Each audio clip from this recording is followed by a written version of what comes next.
ईद उल अज़हा, ईद उल जोहा जिसे हम आम ज़ुबान में बकरीद कहते हैं, पूरे तमाम सिटी पुलिस के तरफ से सभी भाइयों और बहनों को मैं मुबारकबाद पेश करता हूं एडवांस में। हैदराबाद शहर में ही नहीं,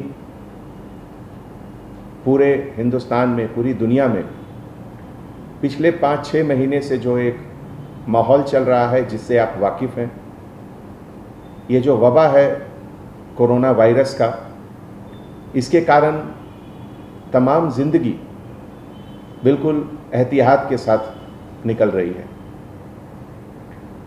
अगर आप हैदराबाद में देखें तो शुरू से ही हर मजहब में, चाहे वो हिंदुओं का रामनवमी हो, हनुमान जयंती हो, और अभी जो तुरंत गुजरा बोनालू, जिसका एक बहुत अहमियत है हैदराबाद में, हमारे क्रिश्चियन कम्युनिटी में बिशप थुम्माबाला के तरफ से जो इनिशिएटिव था ईस्टर में, जिसमें कि लाइव स्ट्रीमिंग किया गया फर्स्ट टाइम वीडियो के मार्फत से, और गुड फ्राइडे को देखा गया। फिर हमारे मुस्लिम भाई बहन जो हैं, रमज़ान में भी देखे कि बहुत एहतियात के साथ सब लोगों ने रमज़ान को मनाया, ईद को मनाया, क्योंकि ऐसा माहौल शायद पहले कभी इतिहास में नहीं आया। और इसीलिए सभी के कोऑपरेशन से और अल्लाह सुब्हानहू व तआला के रहम से आज अगर हैदराबाद में दूसरे बड़े शहरों के कंपैरिजन में हमारा नंबर इन्फेक्शन का कम है, डेथ का कम है, तो इसका वजह यही है कि सभी लोगों ने मिलकर इस वबा से एक साथ लड़ने का जो एक डिसीजन लिया, सब शरीक हुए, और इसी स्पिरिट से हम लोग आगे भी चलेंगे। तो बकरीद में भी हम लोग इसी तरीके से आगे आप लोगों से गुजारिश कर रहे हैं, जैसा कि पहले सभी फेस्टिवल में हुआ था, रमज़ान में भी हुआ था, कि कहीं बड़ी गैदरी, कहीं जमात नहीं हुई थी। जैसा कि आप जानते हैं, ये बड़ा चोर किस्म का वायरस है। ये चुपके से आपके शरीर में दाखिल हो जाएगा अगर आप किसी के करीब जाएंगे।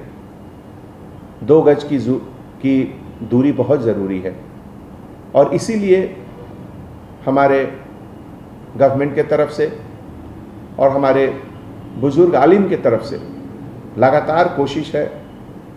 सभी मस्जिद में हमेशा लोग कहते रहते हैं कि घर पे ही अपना नमाज अदा करें, और अगर मस्जिद आना है तो घर से पहले घर में ही वजू करके आएं। तो इन सब बातों का एहतियात हैदराबाद में हम लोग सब पिछले 5 महीनों से करते आ रहे हैं, और अभी बकरीद में भी मुझे यकीनन पूरा भरोसा है कि हम लोग सब मिलकर सबसे पहले, जिसको कहते हैं आज हम लोग सेफ बकरीद, सेफ ईद का एक नारा देंगे। शायद ही कोई हैदराबाद का घर है जिसमें बच्चे नहीं हैं, जिसमें बुजुर्ग नहीं हैं, जिसमें ऐसे लोग नहीं हैं जिनके पास बीपी, हार्ट या कुछ मोटापा, इस तरह का बीमारी न हो। उन लोगों को बचाना सबसे ज़रूरी है, और उनको बचाने के लिए सबसे पहला चीज़ यही है कि हम लोग कम से कम दूसरे लोगों से मिलें, मुबारकबाद, ज़ुबानी मुबारकबाद पेश करें।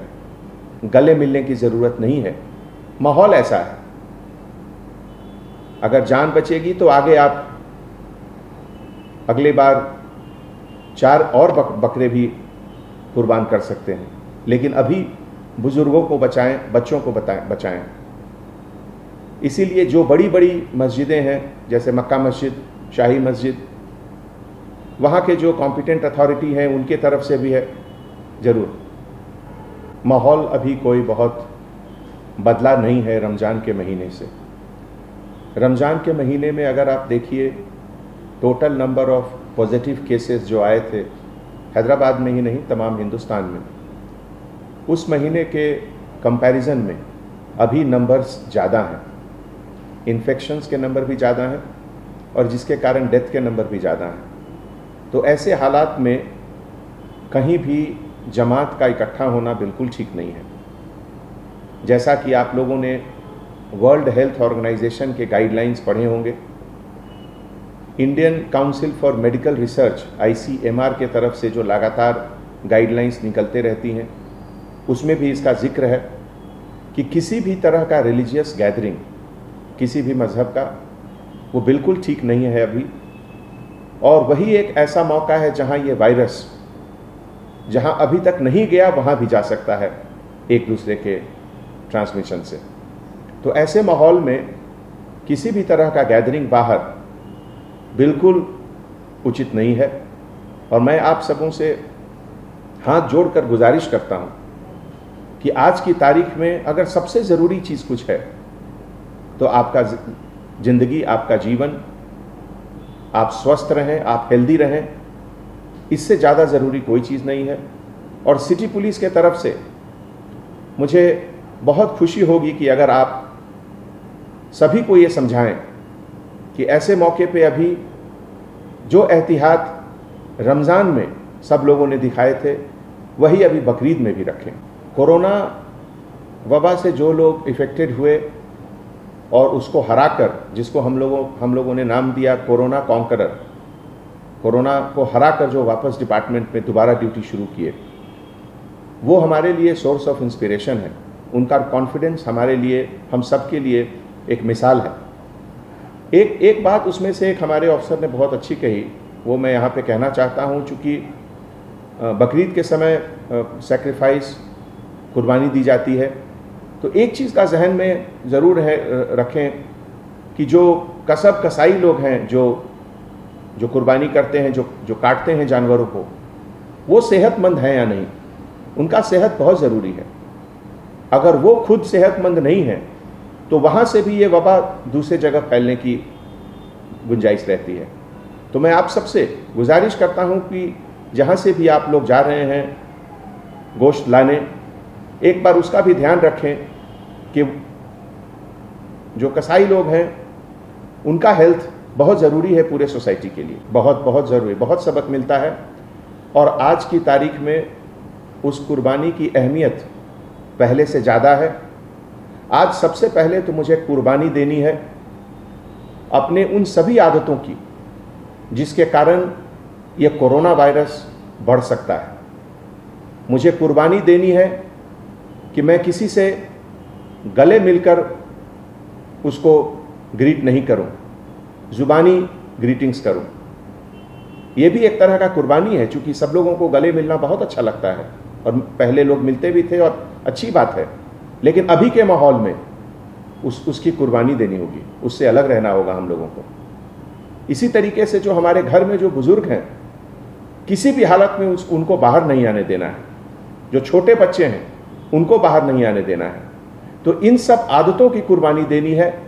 आज हमारे देश में बहुत ज़रूरी है कि हम अपने ऊपर कंट्रोल रखें, अपनी उन हर आदतों का कुर्बानी दें जिससे कि ये चोर वायरस जो है कोरोना, ये जो चाइना ने पूरे दुनिया को एक अपने तरफ से एक ऐसा अजीब तोहफा दिया कि पूरा दुनिया परेशान है उससे बचने के लिए जिस चीज़ों की कुर्बानी देनी है हम लोग देंगे। लॉकडाउन खोलने के बाद दोनों चीज़ की अहमियत बढ़ी, लाइफ और लाइवलीहुड। लाइफ को भी बचाना है और लाइवलीहुड को भी बचाना है।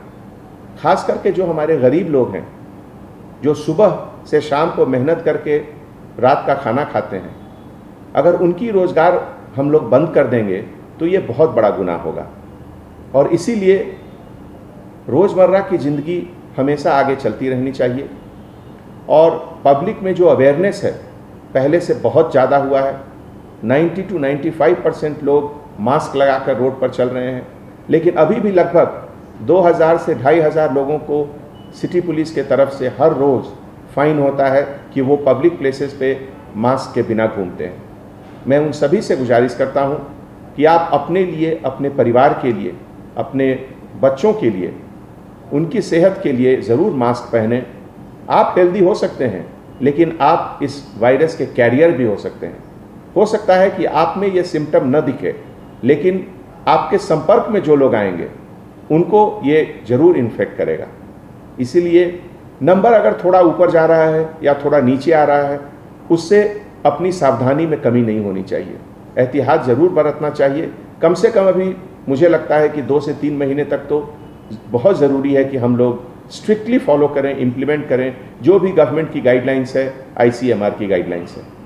सबसे पहले तो जो हमारे देश का जो कानून है, उस कानून के तहत जो भी प्रोहिबिटेड एनिमल्स हैं, जैसे काऊ, कैमल या इस तरह के जानवर जिनका एग्रीकल्चर में अभी तुरंत यूज़ हो रहा है, उनकी कुर्बानी न दी जाए। और जो भी लोग कुर्बानी दे रहे हैं, जो ज़बह कर रहे हैं, वो जो एक हाइजीन के तरीके से होता है, जो चाकू या जिससे कट कर रहे हैं, वो कहाँ से लाए, उसको अच्छे तरीके से सैनिटाइज ज़रूर कर लें। हर चीज़ का सैनिटाइजेशन करना बहुत ज़रूरी है।